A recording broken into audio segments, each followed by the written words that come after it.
Hello, everybody. Today is Saturday, January 5th, and I'm following up to my video that I previously posted.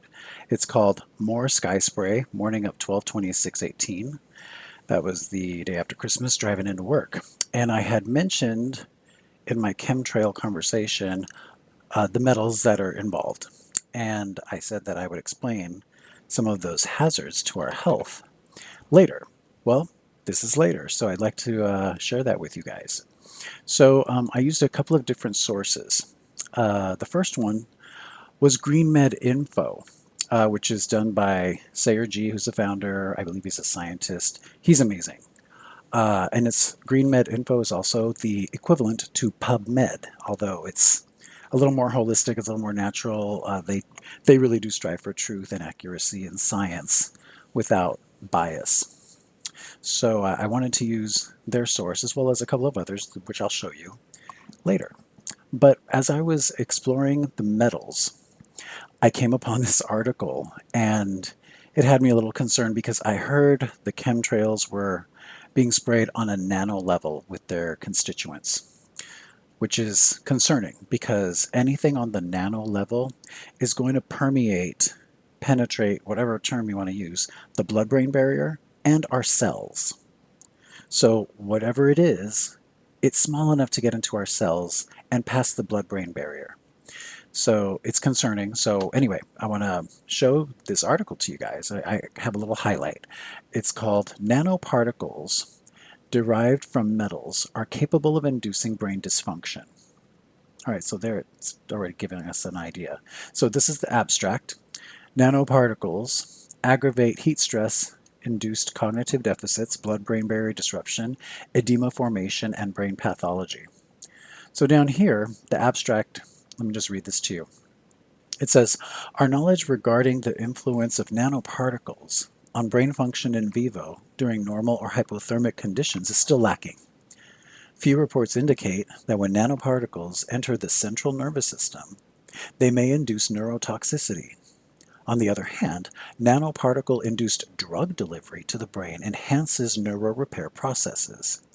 Thus, it is likely that the inclusion of nanoparticles in body fluid compartments alters the normal brain function and/or its response to additional stress, for example, hypothermia. New data from our laboratory show that nanoparticles derived from metals such as copper, aluminum, and silver are capable of inducing brain dysfunction in normal animals and aggravating the brain pathology caused by whole body hypothermia. So this is very alarming. And here's that article. You can see the website above. You can do a search and see for yourself. So with that, understanding that the particles on the nano level are dangerous, let me just touch on the metals that I am aware of that are included in the chemical spraying. We've all heard of strontium, barium, and aluminum, lithium, and I think mercury as well. So for the first one I want to tackle is aluminum. And I got some information from Natural News. Now this is a website by Mike Adams, who is also a scientist. He's an active scientist. And it's last year, as you can see here, so it's pretty recent, by Earl Garcia. So I wanted to give you some of the symptoms, the health symptoms for aluminum toxicity. Now we have listed anemia, which is, I believe, the thinning of the blood, impaired iron absorption, so you're not going to absorb iron and like our vitamins when we take iron supplements, muscle weakness, seizures, and impaired immunity. Now, the impaired immunity concerns me because our immune system is located in our gut. It's our gut flora. So it's going to impair that, which is also telling me it's probably going to throw the gut flora out of balance, which is not good for us in a lot of different functional areas. Continuing with the article, aluminum toxicity also found to trigger bone pain, non-healing fractures, spinal deformities, premature osteoporosis. Other more prominent symptoms of aluminum toxicity include delayed growth in children, altered mental status, and dementia. And altered mental status is kind of a broad term. I worked in a hospital for several years, and altered mental status, when we would see people in the ER, it could be a number of things. My hospital was in a not great part of town, so we had a lot of people that were homeless. With that comes drug addiction and alcohol. So altered mental status was a common diagnosis, uh, initial diagnosis. But it can be comprised of other things that are not, you know, fluid or drug based. So let your mind go with that one. You might want to investigate that if that's something that you're interested in. So that's aluminum. The next metal that I wanted to touch on was barium, and I wanted to kind of change up the sources. So I found the Agency for Toxic Substances and Disease Registry. So what they had to say regarding barium, regarding health, how it can affect your health, I found here. Barium has been found to potentially cause gastrointestinal disturbances and muscular weakness when people are exposed to it at levels above the Environmental Protection Agency drinking water standards, excuse me, for relatively short periods of time. Some people who eat or drink amounts of barium above background levels in food and water for a short period may experience vomiting, abdominal cramps, diarrhea, difficulties in breathing, increased or decreased blood pressure, numbness around the face, and muscle weakness.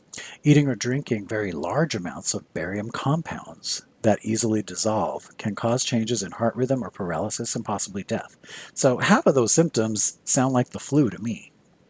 Uh, just kind of makes you wonder, right? So this is barium. If you want to read more about barium, you can go to this website and read the other details about it. I just want to touch on health effects and give you guys a synopsis. From the same website, I also looked up strontium. This one doesn't seem as bad. Maybe it's a little more innocuous. But what I did find here, a couple of points. Strontium is naturally occurring. It's a naturally occurring element found in rocks, soil, and dust, and coal, and oil. Now, down below, it says strontium compounds. They're used in making ceramic, glass products, paint pigments. Oh, this is it here. Strontium can also exist as several radioactive isotopes. The most common is 90SR, which is formed in nuclear reactors or the duration or during the explosion of nuclear weapons. So, in the past, I know that they have done nuclear testing, and I'm wondering, is it just during the actual explosion? What happens to the particles once they're out in the air? How long do they live? What happens when they get absorbed into the earth? That kind of thing. That's where my mind goes. I don't have those answers. I just kind of wanted to list some health effects, but I thought this was interesting to note. Now, the next item is lithium. I heard Never Lose Truth, Carol's channel. She mentioned that there's a lot of lithium that causes that pink tinge in the clouds. And so I looked it up on PubMed, which is I believe it's our government run. It's run by the U.S. National Library of Medicine and National Health Institute. So here, what they say in their abstract for inhalation toxicity of lithium in rats is their example. Down here it says histopathogenic examination of the respiratory tracts from animals revealed ulcerative or necrotic laryngitis, focal to segmental ulcerative rhinitis, often accompanied by, oh, let me get rid of this alert, that's distracting, often accompanied by areas of squamous metaplasia. For those that don't know, squamous refers to a type of cell tissue in our body. So we're comprised of squamous cells in addition to other types of cells. I highlighted metaplasia because I want to detour to that definition, because I was a little uncertain. So the basic Google search to define metaplasia is an abnormal change in the nature of a tissue. Abnormal change in the nature of a tissue. I don't know why that rubs me the wrong way, but that makes me very uncomfortable. So keeping that in mind, squamous metaplasia in our cells, in our tissues. And in some cases, a suppurative bronchopneumonia or aspiration pneumonia, probably secondary to the laryngeal lesions. Now, if you're not aware, our larynx, it's kind of in our throat area. We have our throat and then we have our larynx so we can breathe. So laryngeal lesions, that's alarming, just to kind of get lesions there in such an odd place out of the blue. The results of these studies indicate the moderate acute toxicity of lithium carbonate aerosols. So this is just breathing. I don't have research on what happens if we eat or drink any of this stuff, but these are some of the health effects of these metals. Another one that I have, the last one that I have actually, is mercury. And I got this also from the Toxic Substances and Disease Registry. Now, you may or may not know about this. Mercury has kind of a bad rap. I mean, it's in thermometers and things like that, but it's also very toxic. Actually, it's in those new light bulbs too that we probably shouldn't be using. If one of those breaks, hazmat has to come to your house and clean it up. But basically here, the health effects, it says, the major route of exposure to elemental mercury is inhalation of mercury vapor. Some symptoms of acute toxicity following high-level exposure to mercury vapor occur within hours of the exposure. Respiratory symptoms include corrosive bronchitis. Okay, things dealing with the lungs, the bronchioles, bronchitis, corrosive, that word I think should only be used on car batteries, but here it is. Respiratory symptoms include corrosive bronchitis with fever, chills, and dyspnea, which can progress to pulmonary edema or fibrosis. For those that don't know, pulmonary refers to our lungs. Abdominal cramps, diarrhea, renal dysfunction, visual disturbances, and central nervous system damage leading to neuropsychiatric disturbances and intention tremors may also occur. The neuropsychiatric disturbances concern me because of the rise of mental health issues that our country, people in our country and our society have been experiencing for the last, 20, 30 years. So this is concerning. It makes me wonder if we didn't have any of this stuff that we weren't forced to breathe or consume, if those rates would be lower. I just think about this stuff, right? The last bullet point says mercury vapor can cross the blood-brain barrier and placental barriers. It is also excreted in breast milk. Children may be at increased risk for pulmonary toxicity and are more likely to develop respiratory failure. As a child, I was horribly asthmatic. I was in and out. My mom was always rushing me to the ER for asthma attacks, and I'm wondering if it's due to pulmonary toxicity from mercury. I had dental amalgams and all of that in my mouth, in my head, in addition to the spraying that they've been doing since the 60s.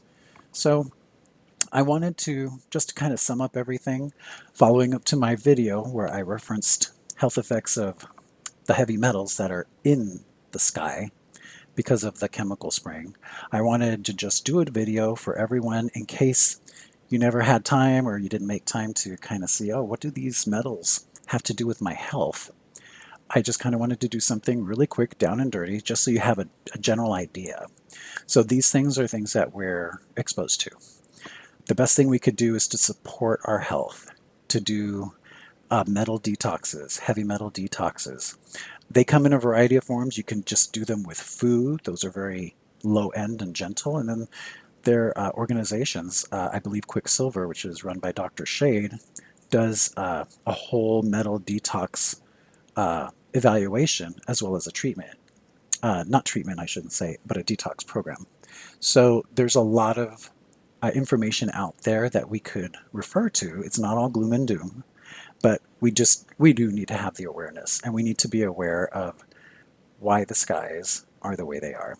So with that, I want to thank you very much for clicking on this video. If you like it, please hit the like button. Share it with your friends. Get information out. That's the only reason I'm doing this, is so that way we can know what's happening in the world, that things that should be, that things the way things are affecting us, we should know what's happening, and we should be girded.